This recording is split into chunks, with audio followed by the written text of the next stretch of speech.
მშვიდობის ეთერში არჩევანი კითხვა, რომელიც წლების განმავლობაში პასუხგაუცემელია. რამდენი ამორჩეველია საქართველოში? მოესწრება თუ არა მაისამდე სიების გადამოწმება და რა პრეტენზიები აქვს პოლიტიკურ პარტიებს საარჩევნო ადმინისტრაციასთან? დებატები დღეს არჩევანში ერთმანეთის პირისპირ პავლე კუბლაშვილი, ზურაბ ტყემალაძე და ჯონ დებაღათურია. ასევე მოგვიანებით ჩვენ სტუდიაში ზურაბ ხარატიშვილს CSKO-ს თავმჯდომარეს ველოდებით. და მაღალი მოდა ჯორჯიან ფეშენმიკი, ანუ ჩვენება სოფლიო სტანდარტების დაცვით რა ეფექტს ელოდებიან ჩვენების ორგანიზატორები პოდიუმიდან მაკამეტრეველი და ავთოც კვიტინიძე არჩევანის სტუდიაში, ასევე ჩვენ გველოდება პირდაპირ ჩართვები შარდენიდან და კლუბ ქალაქურიდან.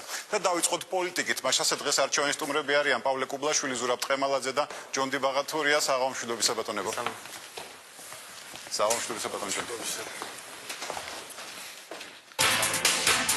არჩევნები და ამომრჩევლები გაეცემა თუ არა პასუხი მთავარ წინასაარჩევნო კითხვას. რამდენი ამომრჩეველია საქართველოში და მოესწრება თუ არა სიების გადამოწმება მაისამდე? არის მთელი რიგი კორპუსები, რომლებიც არ არსებობს ბუნებაში და ამ კორპუსში ეს კორპუსები რეგისტრირებულია სიებში და მათში მაცხოვრებლებიც რეგისტრირებულია. თუ კარზე არ დააკაკუნე, შეუძლებელია სრული შედეგის დადება. მოასწრებს თუ არა ოპოზიცია მოსახლეობის კარდაკარ ჩამოვლას და რას უკავშირებს უმრავლესობა სიებთან დაკავშირებულ ატეხილ აჟიოტაჟს? დღეს საუბარი მათი მხრიდან ამორჩეველთა სიების ხელოვნურად გაზრდაზე არის მათი მხრიდან გამართლების ცდელობა იმისა თუ რატომ წააგებენ მომავალ არჩევნებს. მოხერხდება თუ არა ყველა იმ ხარვეზის გასწორება, რომელიც მონიტორინგის პროცესში გამოვლინდება და რას მოუწოდებს CSKO-ს თავმჯდომარე პოლიტიკურ პარტიებს? მე ვთქვი, რომ ამ პოლიტიკურ პარტიებს, ვინც აქტიურად არიან ჩართულები და ვინც უკვე განცხადებებს აკეთებს ამის თაობაზე, წერილობით სახით წარმოგიდგენთ, ჩვენ გქონდეს მისი გადამოწმებისა და მასზე რეაგირების საშუალება. მაქსიმუმ 3 დღეში ნებისმიერ შეცდომას, რასაც დააფიქსირებენ, შეგვიძლია გავასრულოთ. როდის დასრულდება მონიტორინგის პროცესი და რა პრეტენზიები აქვს პოლიტიკურ პარტიებს დღეს არსებულ საარჩევნო სიებთან? დებატები არჩევანში ზურაბ ტყემალაძე, ჯონ დებაღათურია და პავლე კუბლაშვილი ერთმანეთის პირისპირ, ასევე CSKO-ს თავმჯდომარე ზურაბ ხარატიშვილი არჩევანის სტუდიაში.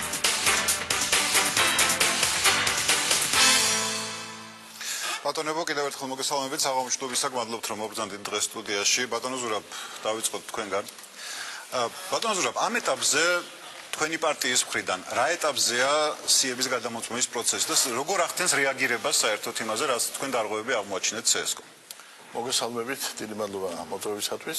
პირველ რიგში მინდა დავეთანხმო პალიკოს იმაში, რომ დღეს სიების, ესე ვთქვათ, გაბერვა არ ხდება, მაგრამ პრობლემა ისაა, რომ აი ძველი გაბერილი სიები უნდა გაიწმინდოს და უნდა მოხდეს იმისი დახვეწა. ამიტომ ის რომ დღეს არ ხდება, ეს არ არის გამოსავალი იმისი, რომ შეიძლება არ იყოს გაბერილი სიები. ჩვენ დავამთავრეთ, როგორც კანონით გათვალისწინებული იყო 15 რიცხვში, თუმცა პარლამენტმა კი გაუგზავნა ვადა. სიმართლე გითხრათ, მე ამ ვადის გაგრძელების წინააღმდეგ ვიყავი, მაგრამ პარლამენტი თავის გადაწყვეტილებას ღებულობს, მე აქ არაფერს შუაში არ ვარ. ბატონ ჯონდის ინიციატივა იყო. დიახ. მოგახსენებთ ცოტა მოგვიანებით, ჯერ ზალიკოს გავცემ პასუხს. ჩვენს მიერ აი საბოლოო შედეგები გაგზავნილი იქნა დღეს უკვე შეჯამებული ყველაფერი. გადამოწმებული არის 62643 ამომრჩეველი კარდაკარ მისვლით, თავის ბინაზე მისვლით შემოწმებით. ამ კიდან აღმოჩენილია, რომ 6466 ამომრჩეველი აღნიშნულ მისამართზე არ ცხოვრობს და უფრო მეტიც მობინადრებმა არ იციან ესენი ვინ არიან. დაახლოებით 10%-ია გადამოწმებულებს, ხო? ბატონო, გადამოწმებულებს დაახლოებით 10% გამოდის, ხო, რაც ეს მარტო მიწერილი, დიახ. ამის გარდა არის კიდე ამომრჩევლები, რომლებიც იმ ადგილზე ცხოვრობდნენ, შემდეგ გაყიდეს ეს ბინა, გადავიდნენ სხვა მისამართზე, მაგრამ სამწუხაროდ აქაც მიწერილები არიან. და ასეთი ამომრჩეველი გახლავთ 1547. კიდევ არის 1988 ამომრჩეველი, რომელიც ამ ჩვენ რაც გადავამოწმეთ, იმაზე ვსაუბრო, ბუნებრივია, რომელიც საზღვარგარეთ არის წასული მთელი რამოდენიმე წლის განმავლობაში და ის სიაში არის, რა თქმა უნდა, მისი სამოღება ეს ცოტა ცალკე თემაა მისი ამ საკითხის გადაწყვეტა და 477 ამომრჩეველი არის, რომელიც გადამოწმებულებიდან იქ ადგილზე ცხოვრობენ, მაგრამ სიაში გამორჩენილია და არ არის სიაში.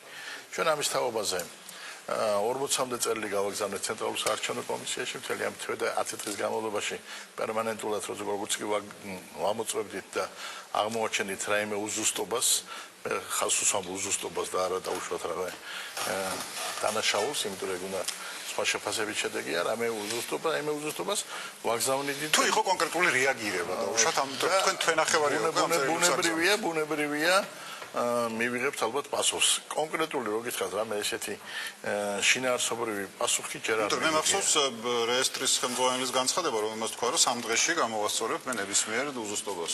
დიახ, ძალიან სასიამოვნოა, რომ ეს საკითხი აღნიშნეთ, როდესაც რეესტრის ხელმძღვანელმა თქვა, რომ მომაწონდო და 3 დღეში შევასწორებთო, როგორც მოგახსენეთ 50 დღის განმავლობაში ვაწვდი და ჯერ შესწორებული არ არის, ყოველ შემთხვევაში ჩემთვის ეს ცნობა არ მაქვს მიღებული, უფრო მეცაც გეტყვით.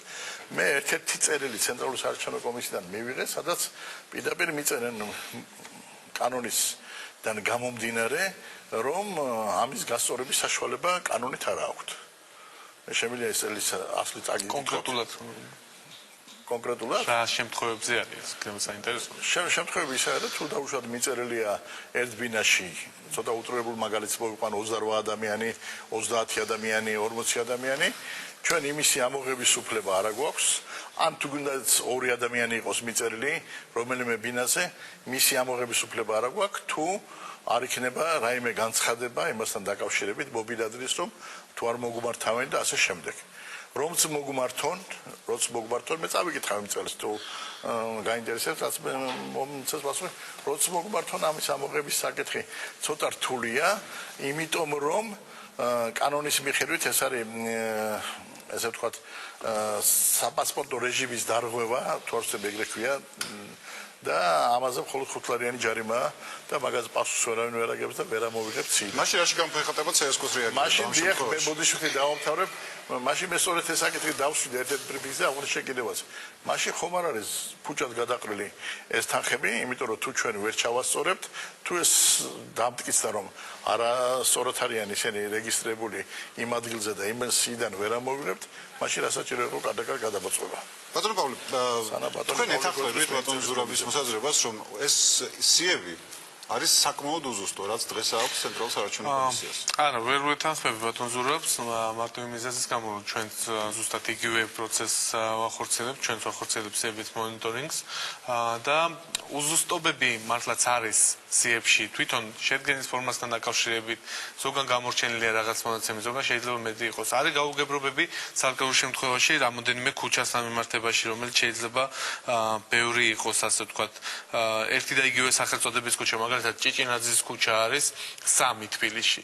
თუ ვიღაცა დათვლის ახლა ჭიჭინაძის ქუჩის ვთქვათ, პირველ სადარბაზოში ერთ ბინაში გამოვაროთ, ცხოვრობს თურმე 55 ადამიანი, მაგრამ სინამდვილეში, როდესაც გადამოწმდა ეს ყველაფერი და გაირკვა რა ხდება.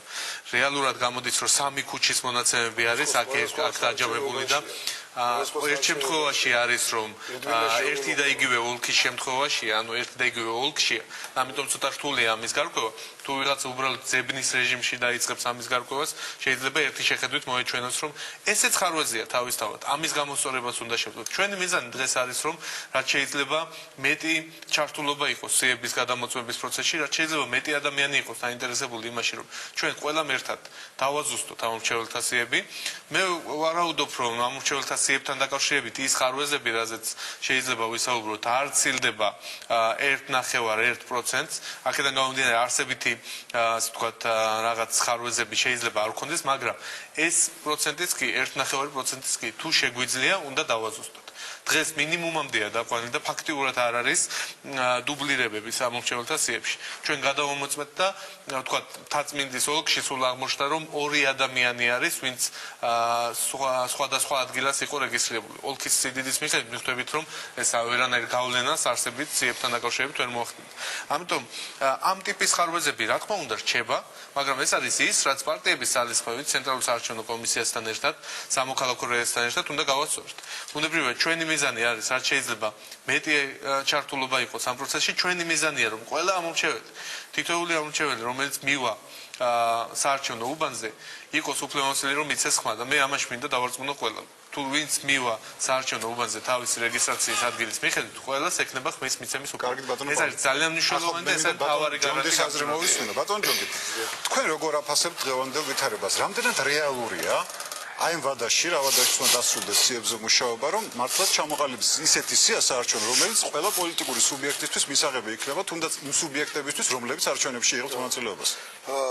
მოგესალმებით, მივესალმებით თქვენს ჩვენი გადაცემის მსმენელებს. ისიც რა არის საარჩევნო სიები არის მთავარი პრობლემა საარჩევნო გარემოს მინდა მუდმივი პრობლემა არის მუდმივი პრობლემა მაგრამ ეს არ არის მთავარი პრობლემა მინდა ვთქვა რომ ამ შემთხვევაში შეიძლება ითქვას პირდაპირ ეს არის მეორე ხარისხოვანი პრობლემა თუმცა ბატონმა პავლემ და ზოგადად ხელისუფლებამ ძალიან მოხერხებულად მოახერხა ის რომ ასე იგი ყურადღება გადაიტანა ამ სიების მონიტორინგზე და ჩვენ დღეს განვიხილავთ აი რაღაც უზუსტობა არის თუ არა თუმცა პრობლემა არის თვითონ საარჩევნო სიებშიც ამი ამაზე ქვევით ვილაპარაკე მაგრამ თავი პრობლემა არის ის რომ მთელი სახელმწიფო ამ ხელისუფლების ბიუჯეტი და მთელი ადმინისტრაციული რესურსი დღეს ხმარდება სწორედ ერთ პარტიას მე მზად ვარ ციფრებით ვილაპარაკო მოდი დავიწყოთ ჯერ საარჩევნო ადმინისტრაციით აი ნებისმიერი საარჩევნო ადმინისტრაცია საუბნო საარჩევნო ადმინისტრაცია საოლქო საარჩევნო თუ ცენტრალური საარჩევნო კომისია შედგება 13 წევრისგან აქედან 7 წევრი არის ესე იგი ნაციონალური მოძრაობის მიერ ჩასული ანუ 13-დან 7 და თითოეულ ოპოზიციურ პარტიას ყავს თითო ერთ პარტიას ნაციონალურ მოძრაობას ყავს 7 წევრი აქ მარტო ის კი არა რომ ამათ საკონტროლო პაკეტი აქვს და დათვლის დროს არა დავასრულებ აქ მარტო ის კი არა რომ გადამწყვეტი ხმა ანუ საკონტროლო პაკეტი ხმების დათვლის დროს აქვს ნაციონალურ მოძრაობას ესეც ძალიან მნიშვნელოვანია სახელმწიფო ბიუჯეტიდან 13 წევრი იღებს ხელფასს ანუ მათ შორის ოპოზიციაც მაგრამ ოპოზიციას ყავს 1 წევრი და ამათ 7 წევრი იღებს ანუ ერთ საარჩევნო უბანს მაგალითად ნომერ პირველს თაწმინდის საარჩევნო უბანზე ნაციონალურ მოძრაობას სახელმწიფო ბიუჯეტიდან უფინანსდება 7 წევრი 7 წევრა მინიმუმ თავის ოჯახი რომ მოიყვანოს და 10 კაცი 5 კაცი ანუ მეზობელიც ანუ 5 კაცი თავის ოჯახიდან და ანუ 10 კაცი რომ მოიყვანოს უკვე 70 ხალხი ბატონ ჯონ საარჩევნო ადმინისტრაციის დაკომპლექტებაზე ხო იყო შეთანხმება მიღწეული გადავედით 500 უბანზე მაგალითად თბილისის 500 უბანზე არის 35000 ხმა 35000 ხმის ფორას რომელიც ბიუჯეტიდან ფინანსდება ეს ძალიან ძნელი ამოსაბრუნებელია თუმცა მე ზათვარ გადავიდე იგივე თქვა საარჩევნო სიების მონიტორინგზე მაგალითად თბილისში შემიძლია გითხრათ რომ ჩვენ გვაქვს მიუხედავად შეპირებისა თქვენ გახსოვთ ბატონ ზურაბ შეპირება სამოქალაქო რეესტრის ხელმძღვანელმა გააკეთა ჯერ კიდევ ინდიაში მუშაობის დროს რომ დამისამართება მოხდებოდა უმისამართო ამორჩევლების დღეს ჩვენ გვაქვს 29848 უმისამართო ამორჩეველი ანუ ჩვენმა ჯგუფმა 29800 თქვენ გამოავლინეთ არა ესა ფიქრობ რომ გაცილებით მეტი არ უნდა ეს არის უმისამართო აპრიორი ეს არ ნიშნავს რომ ეს არის კარუსელის ეს აუცილებლად არარეალურია თუმცა აქედან დიდი ნაწილი რა თქმა უნდა ჩვენ დარწმუნებულად არის მაგრამ ამის გადამოწმება ვერ ხერხდება ანუ 30000 ამორჩეველი არის აბსოლუტურად უკონტროლო ეხლა რაც შეეხება თვითონ კარდაკარის შედეგებს ბატონი ხარატიშვილი აცხადებდა რომ აი თუ კი 12 პარტია ერთობლივად მონიტორინგის შედეგად კარდაკარის შედეგად მოიტანდა 1000 ესე იგი 1000 დადასტურებულ ამორჩეველს თუ ის არ არის რეალურად ამორჩეველი ნუ რაღაც რადიკალურ ზომებს იღებს ჩვენ მინდა გითხრათ რომ პიროვნულად ბატონ ხარატიშვილთან არანაირი პრეტენზია არ გვაქვს ჩვენ პრეტენზია გვაქვს ადმინისტრაციის დაკომპლექტების წესთან როცა თქვა ერთი პარტია ნიშნავს ყველა 7 წელს თუმცა მინდა გითხრათ 1088 ამორჩეველი 5 ოლქში არის არ ცხოვრობს მოცემულ მისამართი ეს არის კარდაკარის შედეგი ანუ ეს არის შედეგი როცა კარზე მივიდა ქართული დასის აქტივისტი დააკაკუნა და მოიკითხა რომ სახელი და გვარი კონკრეტული რომელიც სიაში არის მითითებული რომ ცხოვრობს ამ მისამართზე და აღმოჩნდა ის არასოდეს ამ მისამართზე არ ცხოვრობდა ანუ ეს არის კონკრეტული ციფრი რომელიც მე ახლა შემიძლია დაგისახელოთ 5 ოლქის მიხედვით არის უბრალოდ 5 ოლქის ჯამი თბილისში თაწმინდაზე აქედან ასეთი არის 170 საბურთალოში 51 სამგორში 599 მიტანეთ CSKO-ში ახლა შეეხება CSKO-სთან ჩვენ თანამშრომლობას ჩვენ წარვადგინეთ CSKO-ში მინდა გითხრათ რომ ჯერჯერობით ყოველ შემთხვევაში CSKO ჩვენს წარდგენილ ასე იგი პრეტენზიებზე რეაგირებს სრულად ხლა იყო ნაწილობრივი თქვა შეთანხმებები მაგალითად უმისამართო ამორჩევლებზე ჩვენი სურვილი იყო საერთოდ ხმის უფლება ჩამოგვერთვა თუმცა შევთანხმდით რომ მაჟორიტარულში ვერ მიიღე ანუ ნაწილობრივი შეთანხმება მოხერხდა ეს რა თქმა უნდა გარკვეული შედეგი არის მაგრამ მაინც პარტიული სიითაც ხო ესე ჩვენ ხო პარტიული პროპორციული სიაც გვაქვს ეს 29800 ანუ თითქმის 30000 ამორჩეველი ეს ხარცად არ იკარგება ანუ ესეც არის მნიშვნელოვანი პრობლემა რატომ მოითხოვეთ 10 აპრილამდე ვადის გადაწყვეტა ბატონი ზურაბი ამის წინააღმდეგი იყო და იქნებ დაასამსო და ზუსტად 2 წუთში თქვენ მოგცემთ საშუალებას რომ აბსოლუტურად გაუგებარია ბატონ ზურაბის პოზიცია, იმიტომ როცა ხედავ რამდენი პრობლემაა და ბატონ ზურაბის ასახელეს ამ პრობლემებს. აქედან არის პრობლემები ობიექტური, რომელსაც ჩანს რომ თქვა თვითონ CSGO ცდილობს რომ გამოასწოროს ეს მატკისერზე არ გადავიდეს, თუმცა არის პრობლემები, რომელიც ჩვენ მაგალითად იწვევს ეჭს, რომ როდესაც გაიზარდა უმისამართო ამორჩეულთა რაოდენობა, რა თქმა უნდა ეს იწვევს ეჭს, რომ ჩვენ ვერ ვაკონტროლებთ 30,000 ამორჩეველი, 30,000 ამორჩეველი ახლა გადაწყვიტავს ნებისმიერი არჩევნების ბეს, ახლა ხო არ არის 30, 300 ამორჩეველი ან 3,000 ამორჩეველი, რომელიც კარგი ბატონო რატომ იყავით წინააღმდეგი? თუ უბრალოდ რომ მქონდეს ბატონ ჯონდესაც უნდა უპასუხო რაღაც, შემდეგ ბატონ ზურაბსაც დროში ცოტა ეს. ბატონო მოკლედ რომ ვიყავი უბრალოდ რომ ბატონმა ჯონდიმ ძანა რომ აზრი არ აქვს, მთავარი სიები არ არისო და თუ მთავარი სიები არ არის, მაშინ რა გვინდა რომ ვადის გაგრძელება. რაც არ უნდა გავაგრძელოთ ჩვენმა და ბოდიშვილი ჯონდე. რაც არ უნდა გავაგრძელოთ ჩვენმა და 2 თვე და 4 თვეც რომ მქონდეს, თლიან თბილისს და საქართველოს ვერ მოვიცავთ და ამიტომ ანუ ამ პერიოდის განმავლობაში რაც უნდა შემოწმებულიყო შევამოწმეთ, შემოწმდა მივაწოდეთ, ანუ დავინახეთ სურათი რა ტენდენციები არსებობს. და ვადის გადაწევამ შეიძლება და მე ამას მე გაგახსენებთ არჩევნების დღე რომ მოვა და არჩევნების წინადღეები შეიძლება გამოიწვიოს გადაწევა სხვა ვადების დარღვევა. ანუ რას გულისხმობ? კანონის მიხედვით პალიკო დამეთანხმება რომ როგორც კი გამოცხადდება არჩევნების დღე, დაინიშნება ანუ არჩევნები, მეორე დღესვე საოლქო კომისიას უნდა გადაეცეს ცენტრალური საარჩევნო კომისიიდან სიები. და თქვენ წარმოიდგინეთ თუ ამის შემდეგ კიდე 2 კვირა დაზუსტება მოუდება სიებს, ესე იგი როდის მიიღებს დაზუსტებულ სიებს? ბატონო, იქ არის დამატებით გადაწყვეტილების ვადებიც. კი ბატონო, ვიცი. ხო ხარ დარწმუნებული რომ ვიცი. ხო და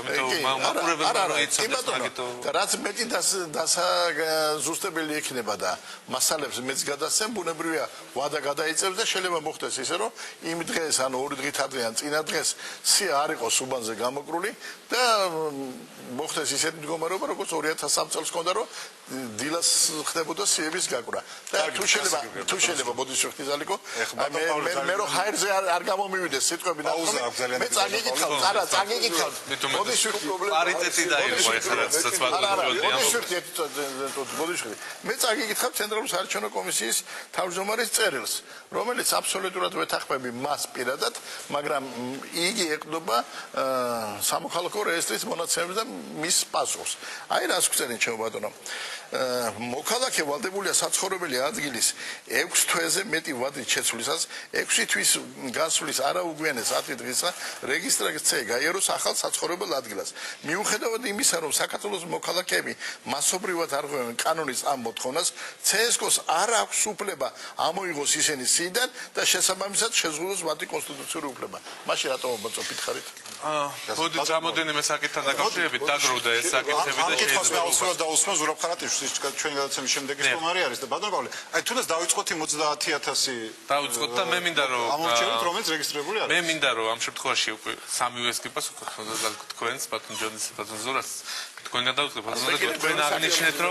თქვენ აღნიშნეთ რომ სიები იყო ყოველთვის სავალი პრობლემა და ეს არის დღესაც სავალი პრობლემა ეს ნამდვილად არ არის არ ყოფილა და ბოლო არჩევნებთან სიები არ ყოფილიყოს პრობლემა ანუ სხვაგვარად უნდა ვთქვათ ეს არის ის პრობლემა რომელთაც ყველაზე მეტად манипуლირებენ არჩევნებში დამარცხებული პარტიები სამწუხაროდ ან ის პარტიები რომელსაც წინასწარ ასე კითხავთ თქვენ ჯერათ რომ 3,700,000 ამორჩეველი მე ჯერა რომ 3,500,000 არის ამორჩეველი მათ შორის იმ ადამიანების ჩათვლით ვინც საზღვარგარეთ არიან გასული თუ თქვენ დაითვლით 5 მილიონიდან თქვათ მოსახლეობის პირობითად 5 მილიონიდან 70% სწორედ ამ ციფრს მიიღებს ამიტომ სხვა შორის ეს დასკვნა ჩემი არ არის ხოლო და სამართლიანი არჩევნების დასკვნაშიც ბოლო არჩევნების შემდეგ წინა არჩევნებზეც იყო ესეთ შეფასება რომ ამორჩეველთა სიებში ხარვეზები არ აღემატება 1.5%. პალიკო კატეგორიულად ვერ დავეთანხმები მაგ მონაცემებზე. დავასრულებ მე არ გამიწვეთნებია ეს შეგნებული. თან ეს მხოლოდ ჩემი დასკვნა არ არის და რაც შეეხება გადამოწმებას ეხა იმისას როგორ არის და რა არის, სწორედ ამიტომ გვინდა ჩვენ რომ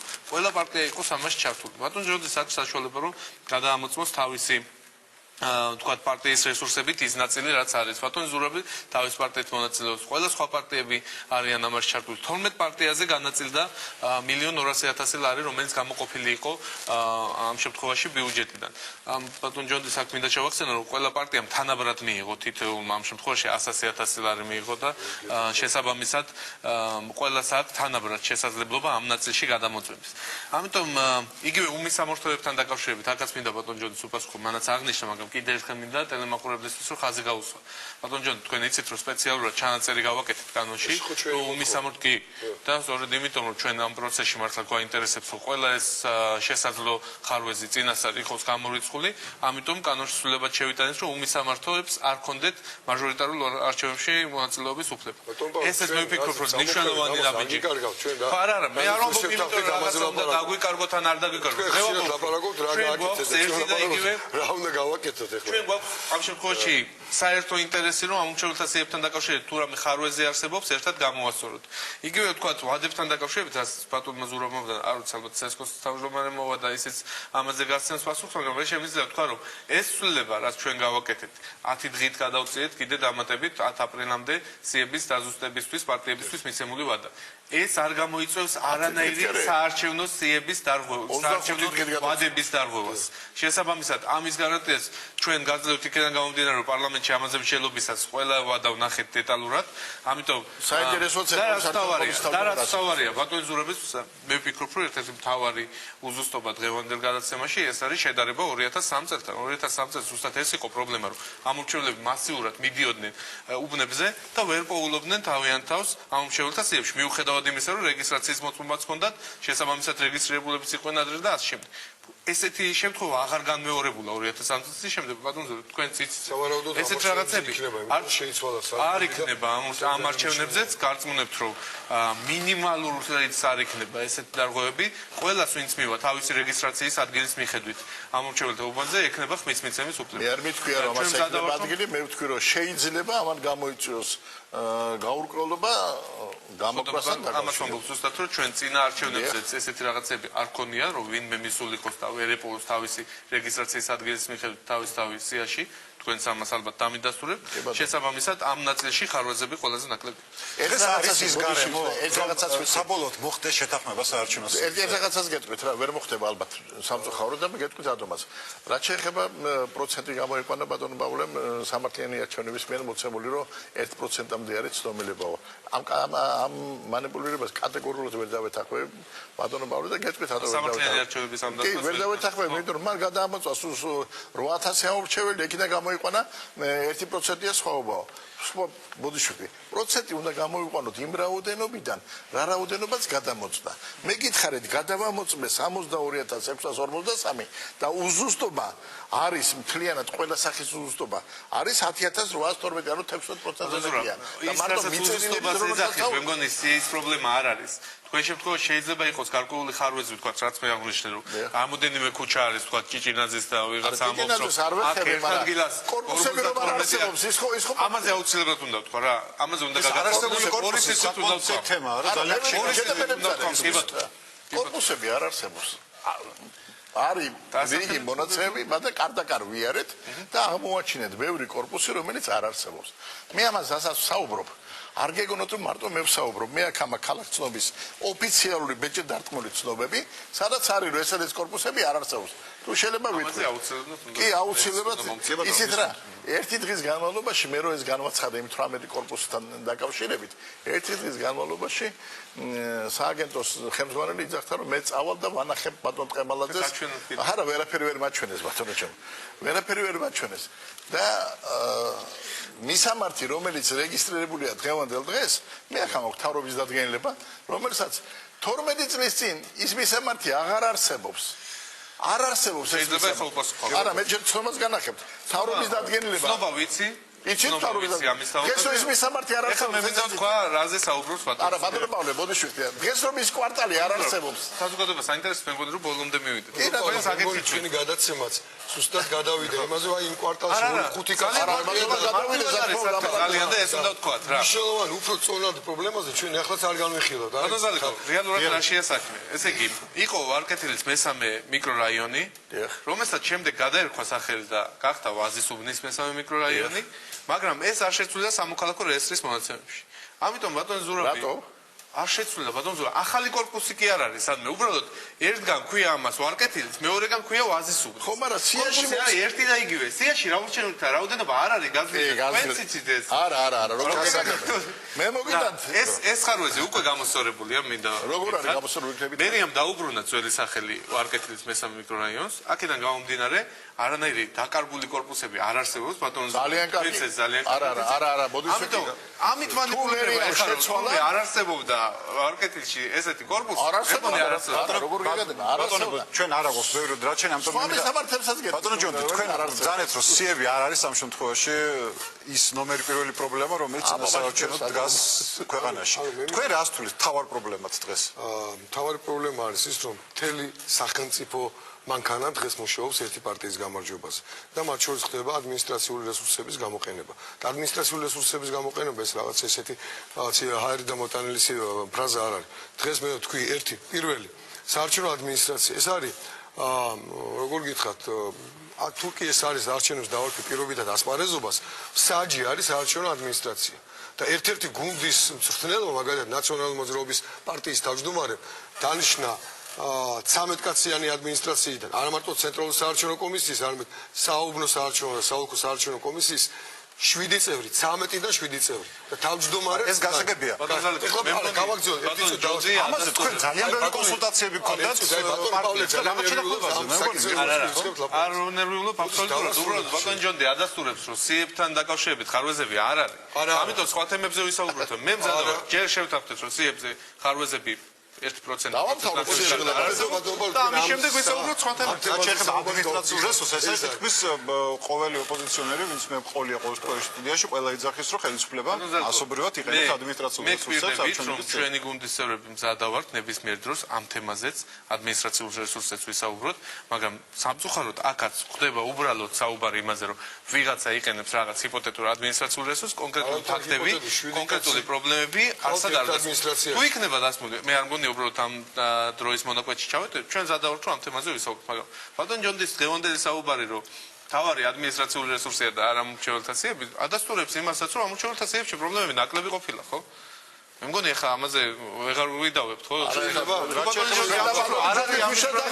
თემაზე თქვენი პოზიცია რა თქმა უნდა ჩვენც გამოჩნდა პოზიცია ბატონი ჯონდი და ბატონი პალიკო თუ თახდებიან მაგაზე მე არ თახდები მაგაზე იმ თემაზე საუბარი რასაც მომიწვით ბატონო შეიძლება დავასრულო აზრიასაც ვამბობდი ერთ საარჩევნო უბანზე ჩვენ საქართველოში არის 14 კვალიფიციური პარტია მათ შორის არის ქართული დასი ნაციონალური მოძრაობა და მრეწველობა გადაარჩენს საქართველოს ამ 14 კვალიფიციური პარტიიდან ერთ საარჩევნო უბანზე სახელმწიფო ბიუჯეტიდან 7 წევრი 13 წევრი იღებს ნაციონალური მოძრაობის წევრი იღებს ხელფასს ეხლა ეს არ არის 7 ჯერ მეც იღებს ერთი პარტია ვიდრე რომელიმე ასე იგი ეს ასე ბატონო ეს უბრალოდ ძალიან დავასრულე რა თქმა უნდა ასე ყველაფერს თავიდან ერთ წევს რომელსაც ხელფასს აძლევ 200 ლარამდეა თვალსწრები არა ბატონო ერთ წევს რომ დაავალო 10 ხმა მოიტანოს თბილისის მასშტაბით ეს უკვე სახელმწიფო ბიუჯეტიდან დაფინანსებული 35000 ხმა გარანტირებული ფორა არის 35000 ხმა რომელიც ფინანსდება სახელმწიფო ბიუჯეტიდან ეს არის აბსოლუტურად თანაბარი მდგომარეობა რასაც მე შევაშენ რა შეეხება სიები ის არ ვამბობ რომ სიები არ არის პრობლემა სიები არ არის მთავარი პრობლემა ანუ ჩვენ იმდენად წამოვიღეთ წინაპლანზე სიები ეხლა აქ რა მდგომარეობა შეიქმნა სიებთან დაკავშირებით რესურსია გამოიყო 1.200.000 რასაც ბატონი პავლე ამბობს ეს რესურსი ეს არის ხო საკმარისი გაჭირვებით იქნებოდა საკმარისი ერთი პარტიისათვის მაგრამ ეს გადანაწილდა არტ პარტიაზე ასეთ შემთხვევაში საჭირო იყო იმისათვის რომ ჩვენ სრული სურათი ვქონოდა როგორღაც კოორდინაცია მოგვეხდინა ჩვენ უნდა გაგვეყო ოლქები და მაშინ ჩვენ გვექნებოდა სრული სურათი. და თუ ეს შეაცვლით კოორდინაცია ვერ პარტიებს უნდა გაეკეთებინათ თავად. არ მოხერხდა ეს. ამას ხელისუფლების ბრალს მე ამაში ვერ ვხედავ. ანუ ხელისუფლების ამაში რა თქმა უნდა ჯონი ახლა ოპოზიციას უტევს ვარ ეგ არ გამოვა. როგორ გეკადრებდა ამას? არა, ნო, კოორდინაცია არ მოხდა. არ გამიწყვეტინებიათ თქვენთვის. კი ბატონო, მაგრამ კოორდინაცია რა შუაშია? თქვენ უტევთ ახლა ოპოზიციას მე რატო? მე ისა კოორდინაცია რატო უნდა ყოფილიყო? დამასრულებინოთ. კოორდინაცია უნდა ყოფილიყო, იმიტომ რომ ხელისუფლებამ გამოყო 10 ჯერ ნაკლები რესურსი და ოპოზიციას კი არ უტევ, ხელისუფლებას უტევ, რომ უნდა გამოიყო იმდენი რესურსი, რამდენიც იქნებოდა საკმარისი. გასაგებია? იმიტომ რომ ამ თანხიდან 1,100,000 მიიღო ოპოზიციამ და 100,000 მიიღო მხოლოდ ხელისუფლებამ. ამასთან დაკავშირებით მე ცოტა სხვა პოზიცია მაქვს, თუ შეიძლება რა. დიახ ბატონო ზრობის. ჩვენმა პარტიამ მიღებული თანხის ფარგლებში რაც გადაამოწმა, ის დადო. და ის იმაზე, რა თქმა უნდა, რო ყოფილიყო 10-ჯერ მეტი თანხა, 10-ჯერ მეტ მასალას დადებდა. მაგრამ 10-ჯერ მეტ მასალას ამ პერიოდში მაინც ვერ დავდებდით. გამორიცხულია, იმიტომ რომ ვერ შევძლებდით. ანუ აქედან გამომდინარე, მე კიდე მინდა ვთქვა, ის არსებული ხარვეზები, რომლებიც არსებობს დღეს სიებში. მე ძალიან მოხარული ვიქნები, ძალიან პატრონაცემი ვიქნები. თუ ცენტრალური საარჩევნო კომისია ამას მოაგვარებს, მაგრამ პირდაპირ გეტყვი, ცენტრალური საარჩევნო კომისია ამას ვერ მოაგვარებს, განა არ მოაგვარებს, ვერ მოაგვარებს. რატომ ვერ მოაგვარებს? ვერ მოაგვარებს, იმიტომ რომ მე წაგიკითხეთ თქვენ აგერ არა, ეგ კანონზე დაგმობა, რომელიც რეესტრი ეუნება, ის პიროვნება, რომელიც გამოდის და იძახება 3 დღეში გავასწორებ, მომეწითო. აგერ გადაცემული მაქვს მთელი მასალები 64,000 ადამიანის მონაცემებია გადაცემული. და დღეს ახლა წერენ ოფიციალურ პასუხს, რომ იცით რა ამის ამოღების უფლება ჩვენ არ გვაქვს წინიდან. მე უფრო მეც გეტყვით, თუ შეიძლება მოდის რამოდენიმე მაგალითს მოვიყვან და არის ბინები, სადაც 38, 40, 35 ადამიანი ცხოვრობს. მე უფრო მეც გეტყვით, ქუჩა რო არის ჭიჭინაზე. არა, ჭიჭინაზე რა შუაშია. ხდება შემდეგ ამის. პეტრიძის ქუჩას მოგახსენე. პირველი ნომრის პირველ სადარბაზოში, პირველ სახლში, ბინაში ცხოვრობს 38. ამ დროს ეს არის 3 ბინაზე მაჩვენებლების დიდი დიღომი, მესამე მიკრორაიონი, მეორე კორპუსი, ბინა 78 ადამიანი არის ჩაწერილი. კიდე წავიდე? თქვენი პაპკა საკმაოდ სქელტანიანია, ეხლა მაგას რო ჩავყვეთ ჩვენ ძალიან შორს წავართ. მესმისო ძალიან ბევრი მე მინდა მაგრამ მე მაგის საკითხის საშუალებას მე შემიძლია წაგიკითხოთ კიდე რამოდენიმე ცნობა, სადაც წერს ცნობა, ქალაქ ცნობა, ჩემო ბატონო, რომ ასეთი მისამართები არ არსებობს. მე ეს გამოვაცხადე, გავაგზავნე, თუ ისინი გვატყულებენ, მოდით გამოარკვეთ და თქვენი ორგანიზაცია, ჩემი ძალიან მარტივად არის საქმე, ბატონო ზალიკო და შეგვიძლია რომ ნიკო მარის ქუჩა ყოფილი სახესის ნომერი პირველი კორპუსი, ნიკო მარის ქუჩა ყოფილი სახესის ნომერი 3 არ არსებობს. თავარი რა არის ბატონო ზალიკო, ანუ რა შეიძლება იყოს პრობლემები არჩევნების დროს. პრობლემა იქნება მაშინ, როდესაც ერთი ადამიანი ხმას აძლევს ორ მისამართს.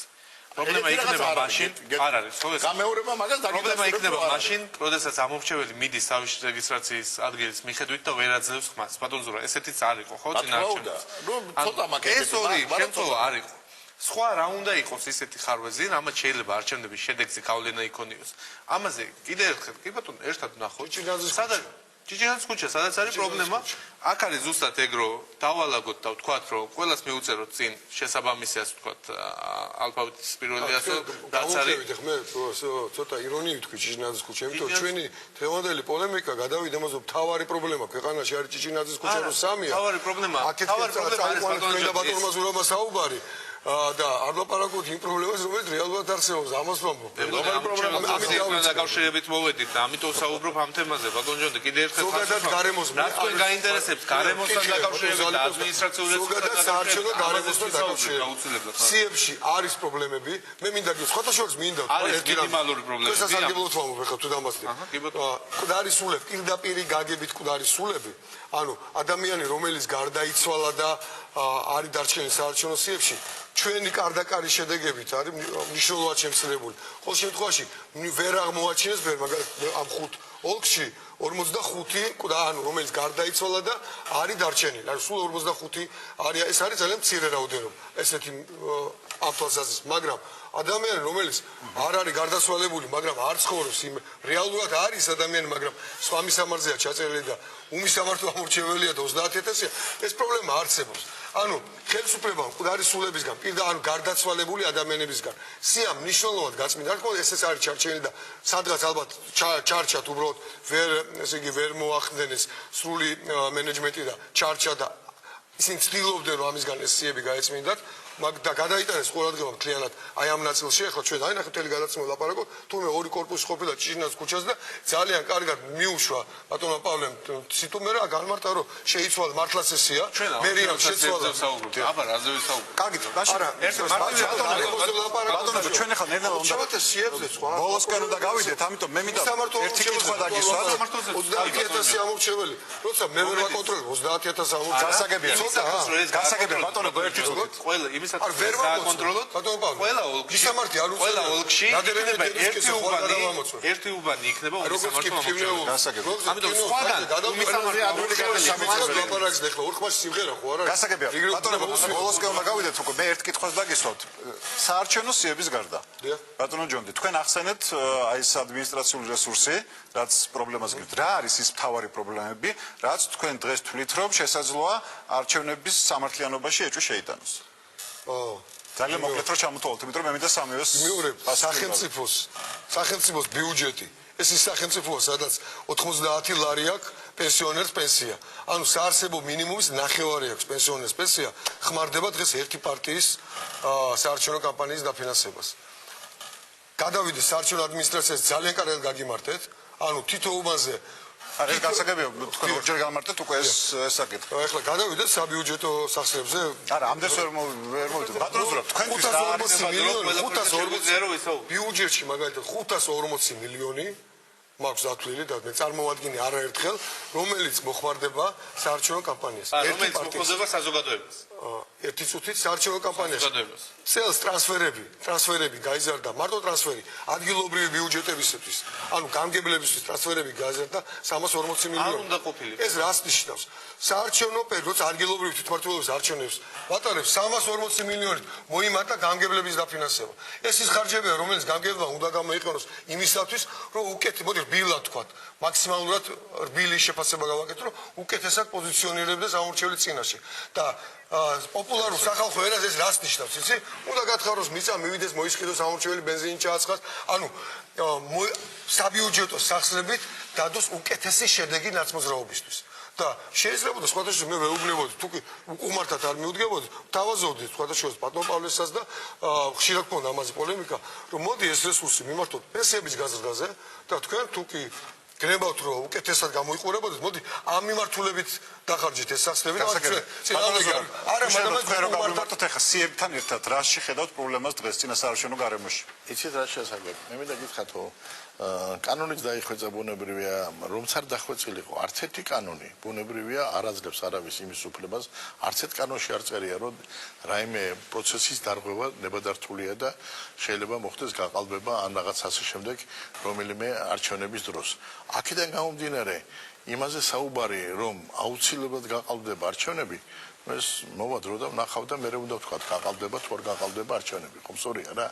არც ერთი კანონის მიხედვით ჩვენ ენერგიას ვხარჯავთ ერთმანეთთან პოლემიკაში, შეიძლება სულად დაჭირდეთ ამ არჩევნების გაყალბება, მაგრამ შეიძლება დავამთავრებ მე ჩემს იმას რა. აქედან გამომდინარე, მთავარი პრობლემა თქვენ ბრძანეთ რა არის მთავარი პრობლემა არის ის კანონის აღსრულება, რა კანონიც დევს, რომ ყველამ დავიცვათ, ეს იქნება საუბნო კომისიები, საოლქო კომისიები, ცენტრალური საარჩევნო კომისია. ანუ კანონი რომელიც დღეს მოქმედებს მისაღებია თქვენთვის. კანონი რომელიც მოქმედებს, ნებისმიერი კანონი მისაღებია, თუ ის კანონი იქნება პირადად დაცული.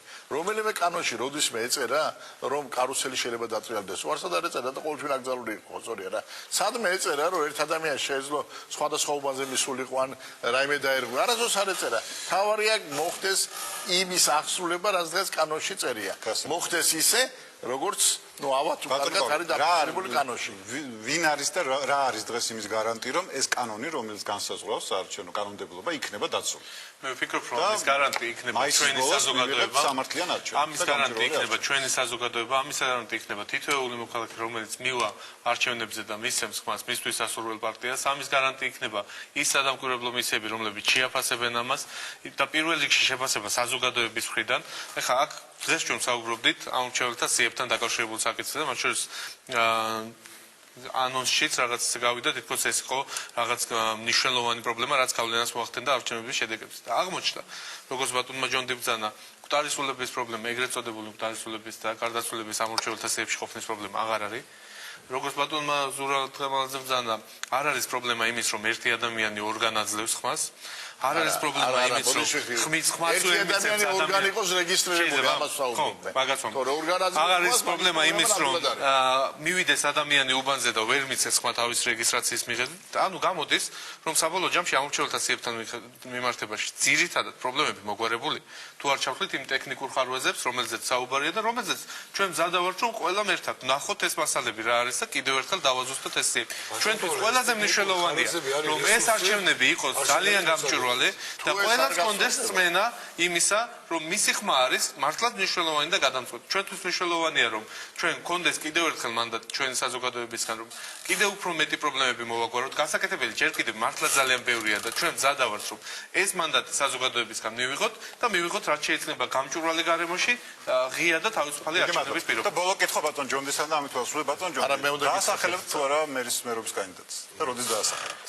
თუმცა რალიკო ჩვენ როცა მივიღებთ გადაწყვეტილებას ვის ვასახელეთ, მაშინ ამას ჩავატარებ სპეციალურ ბრიფინგს და რა თქმა უნდა პირდებით რომ პირველი თქვენი გადაცემა გაიგებს ამის შესახებ. თუმცა მე მინდა გითხრათ რომ გეყოლებათ კანდიდატი. ისიც რა ჩვენი სურვილი არის, მაშინ რადგან შეკითხვა დაისვა, ჩვენი სურვილი არის როგორღაც მოხერხდეს კოორდინაცია ოპოზიციის შიგნით.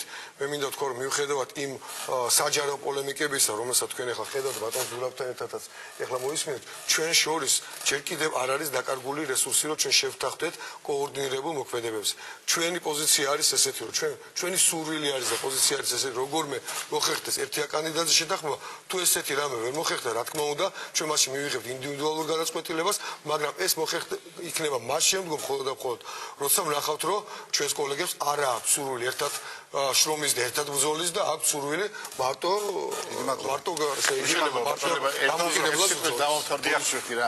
პრობლემა არ არის სიებთან დაკავშირებით, თუ მაგაში ნამდვილად დაგეთანხმებით, არ იქნება პრობლემა სიებთან დაკავშირებით, თუ ეს ყველაფერი გასწორდება, თუ არ გასწორდება, ან თუ არ ვიტყვით, რომ ეს არასწორია ჩემი მონაცემებით. ეგეც შეიძლება, რა თქმა უნდა, გადამოწდეს და მითხრან, რომ ეს არასწორია, დამემტკიცე პრობლემა. ეს პროცესი მოხდება. აი ეს თუ გადასწორდება, გამოსწორდება, მაშინ შეიძლება არ იყოს, მაგრამ ეს ძალიან ბევრია და დღეს უკვე ჩვენ ყოველთვის დავიტოვოთ, რომ ეს ყველაფერი რაც თქვენ წარმოადგენთ, გადამოწდება და სიზუსტე შევას არჩევნებში. დიდი მადლობა. აუცილებლად მოგახსენებთ ბატონ ჯონდი ბაღათურია, ზურაბ ყამალაძე და პავლო გუბლაშვილი იყვნენ ჩვენი სტუმრები. გადაცემის მეორე ნაწილში ცენტრალური საარჩევნო კომისიის თავმჯდომარე ზურაბ ხარატაშვილი. დროებით.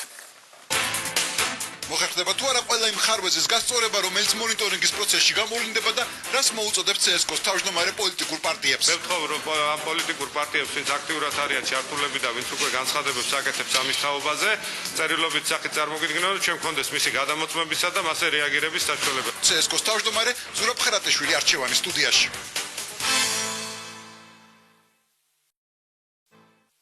არჩევანი პირდაპირ ეთერში ბრუნდება და ჩვენი სტუმარია ცენტრალური საარჩევნო კომისიის თავმჯდომარე ბატონ ზურაბ ხარატაშვილი. დიდი მადლობა ბატონო ზურაბ, რომ მოგბრძანდით. ბატონ ზურაბ, დავიწყებ ბატონ ზურაბის პრეტენზიებით, რომელიც ისვოდა თქვენს მიმართ და იმ წერილით, რომელიც დღეს ბატონმა ზურაბმა მოიტანა სტუდიაში. მართლა შეუძლებელია დაუშვათ იმ ამორჩევლების ისე რეგისტრირება, რომ კანონმდებლობა არ გაძლევთ ამის საშუალებას?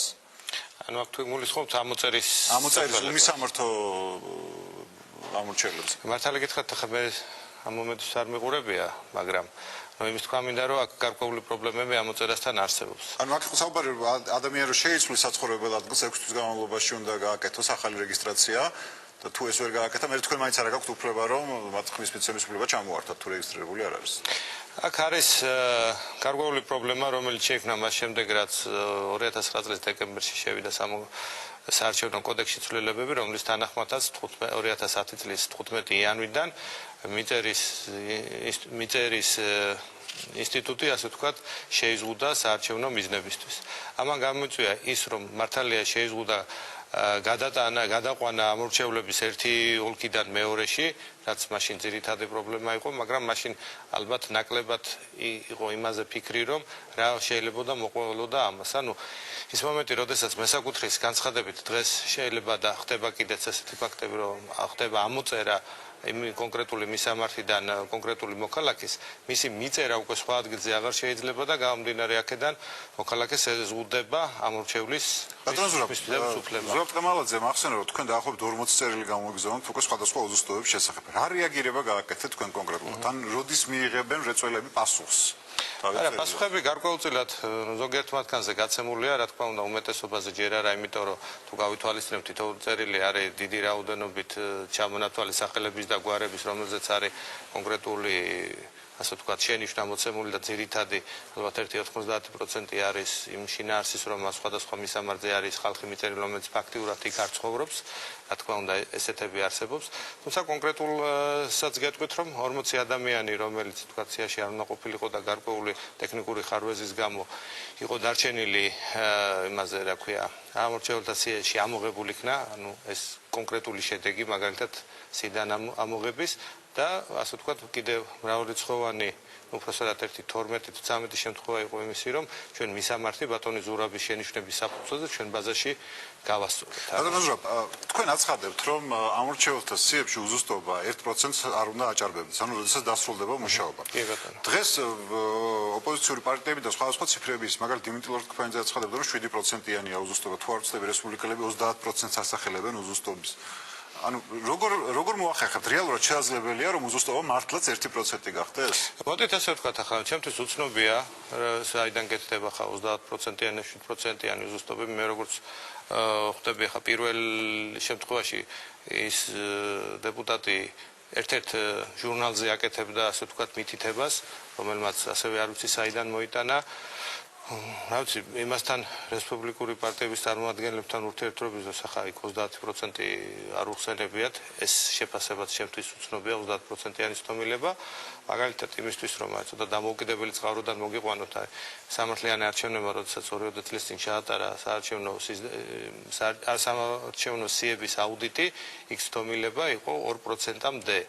და აქედან გამომდინარე იქიდან რომ 2008 წლის მერე ძალიან ბევრი მუშაობა იქნა ჩატარებული სიების გაუმჯობესების მიმართულებით, ხო? ნუ ჩვენი დაშვება რომ 1% უნდა იყოს, სრულიად ასე ვთქვათ რეალისტური ჩანს და ჩემი რეალური შეფასებით 0.5-სა და 0.7%-ს არ უნდა აღემატებოდეს. ხა ციფრებში რო წარმოვიდგინოთ 3.600-მდე არის ამორჩევლები, ხო 3.580.000-ია პირველი თებერვლის მონაცემებით, ნუ ამის 1% არის 35-36.000 ადამიანი. ჯერჯერობით ახლა რაც არის წარმოდგენილი ის ამ ციფრისგან შორია. მოდი ახლა ისიც ვილაპარაკოთ, რას გულისხმობთ ხარვეზის ქვეშ. ძირითადად რაც აი 2008 წლის საარჩევნების დროს ისმოდა, ეს იყო დუბლირებული ამორჩევლები, რომლებიც არ არსებობენ, ამორჩევლები, რომლებიც გამოტოვებული არიან სიებში. საბედნიეროდ, გარისულები გარდაცვლილების სიაში, ხო? აი ამ მოცემულ ინფორმაციებში, რაც დღემდე არის უკვე ჩვენთან მოტანილი, ესეთი ფაქტები არის ძალიან ცოტა და ჩვენ მათ პირველ რიგში ვამოწმებთ და 100%-იანი დაფარეთ. ყველა მათგანზე ამორჩევლების რაოდენობაზეც ძალიან ბევრი პრეტენზია ის. მოდით ჯერ პირველს დავამთავრებ რა. იმ გაგებით რომ რა არის ხარვეზი, ხო?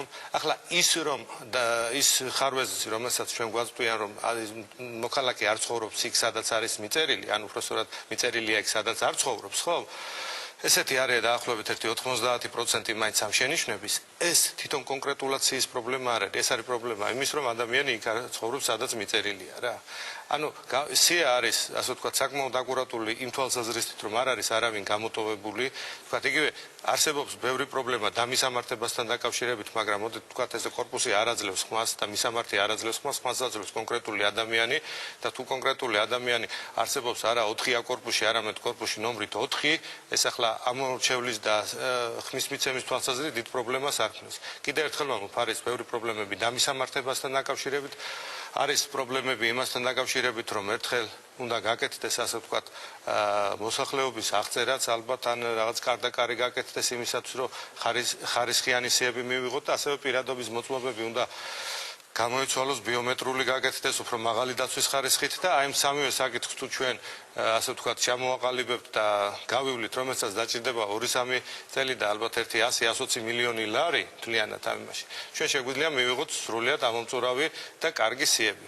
მეორეა, რამდენად გვიღრს ჩვენ როგორც საზოგადოებას, ხო? არის ალტერნატიული მეთოდი, რომელიც გულისხმობს წინასაარჩევნო რეგისტრაციას, ანუ ორჯერ უნდა მივიდეს ამორჩევლი ერთხელ წინასწარი რეგისტრაციის დროს და მეორედ ხმის მიცემის დროს ეს თქვა სისტემა რომელიც მუშაობს ამერიკაში და ჩვენთანაც იყო 2004 წლის არჩევნებში, ორივე არჩევნებში მაშინ ამდენი ფული და ამდენი წვალება, ასე ვთქვათ, აღარ დაგჭირდება. უბრალოდ საჭიროა ერთი გადაწყვეტილება, ანუ თუ როგორ სიების ფორმირებას ვაკეთებ, თუ პირველ გზას ვადგევართ, მაშინ უნდა გამოვყოთ ეს თანხა და საკმაოდ დიდი თანხა და ამაზეც გადაწყვეტილება უნდა იქნას მიღებული და რამდენიმე წლის განმავლობაში თანმიმდევრულად უნდა მუშაობდეთ და არა რამდენიმე თვით ადრე უნდა წამოიწიოს ეს საკითხები არჩევნებამდე, ან ავირჩიოთ მეორე გზა, რომელიც ვთქვათ, ასეთი რიგის პრობლემების თვალსგაცილებს, თუმცა იმას რამდენად გეხმარებიან ის პოლიტიკური პარტიები, რომლებიც აქტიურად არიან ჩართული ამ კარდაკარ გადამოწმების პროცესში, თქვენ როგორც ცენტრალურ საარჩევნო კომისიას სიის ფორმირებაში. რეალურად ეს დახმარებაა თუ პირიქით ხელს გიშლით?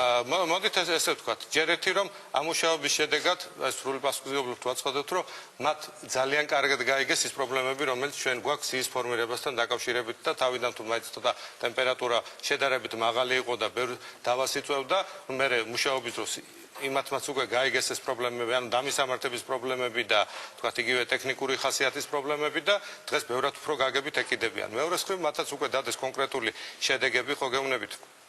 მიცვალებულის ან დუბლირების შემთხვევაში ჩვენ ყველას ძალიან დეტალურად ვიკვლევთ, ყველაფერს ვასწორებთ ასევე პროცენტით. რაც შეეხება მიწერილ ადამიანებს, აქ უკვე ცოტა უფრო რთული პროცედურაა საჭირო, სამოქალაქო რეესტრთან ერთად მუშაობთ იმაზე, რომ გადამოწდეს ფორმა ნომერი ერთები, ანუ რამდენად რეალურად იყო მესაკუთრეს თანხმობით ეს ხალხი მიწერილი, თუ მართლა მესაკუთრეს თანხმობა არ იქნა, ალბათ ამ ხალხის, შეიძლება ამ მოწერაზეც ვიფიქროთ, თუ განცხადებები იქნა და ეს ვადა რაც დარჩენილი არჩევნებამდე, რაც აქვს ცენტრალურ საარჩევნო კომისიას, რომ სიებზე მუშაობა დაასრულოს, საკმარისია თქვენთვის. გააჩნიათ საკმარისია ერისთვის, აი პირველი კატეგორიისთვის სრულიად საკმარისია, მიცვალებულები, გაორევებულები, თქვა და არარსებული, ტარისულები და ასე შემდეგ. რაც შეეხება იმისაც, რომ საზღვარგარეთ დასულები და მიწერილები, აქ ცოტა უფრო რთულად არის საქმე, აქ უნდა ნახოთ რის მოსწრება შევძლებ და აქაც არის დამოკიდებული იმაზე, თუ როდის მოგონებენ პოლიტიკური პარტიები ამას. თქვენ იცით, რომ ვადება გადაიწია 10 აპრილამდე, მეორე მხრივ ჩვენ ვალდებული ვართ არჩევნებამდე 30 დღით ადრე, ანუ 1 მაისისთვის უკვე უბნებში პირველადი სიები გამოკრული ქონდეს. ეს ნიშნავს, რომ 20 აპრილისთვის, 22 აპრილისთვის ყველაზე გვიან ჩვენ უკვე სიებში ცვლილებები შეტანილი უნდა ქონდეს, ანუ რაც უფრო ბოლოსკენ მოვა, არის იმის ალბათობა, რომ რაღაცის გადამოწმება ვერ მოასწროთ. თუმცა ის რაც დღემდე არის შემოსული, ამას ალბათ მთლიანად გადავამუშავებთ და ყოველ კონკრეტულ შემთხვევაზე იქნება კონკრეტული პასუხი. უფრო მეცაც გეტყვით, სხვადაღებული მრავალხმიანი თუ მაცხოვრებლიანი ბინები. ჩვენ დღეისათვის ესეთი პოლიტიკა ავირჩიეთ, რომ გავაკეთეთ ასე ვთქვათ რეესტრი იმ მისამართების, სადაც 10 და მეტი რეგისტრირებული ამორჩეველია ერთ ბინაზე.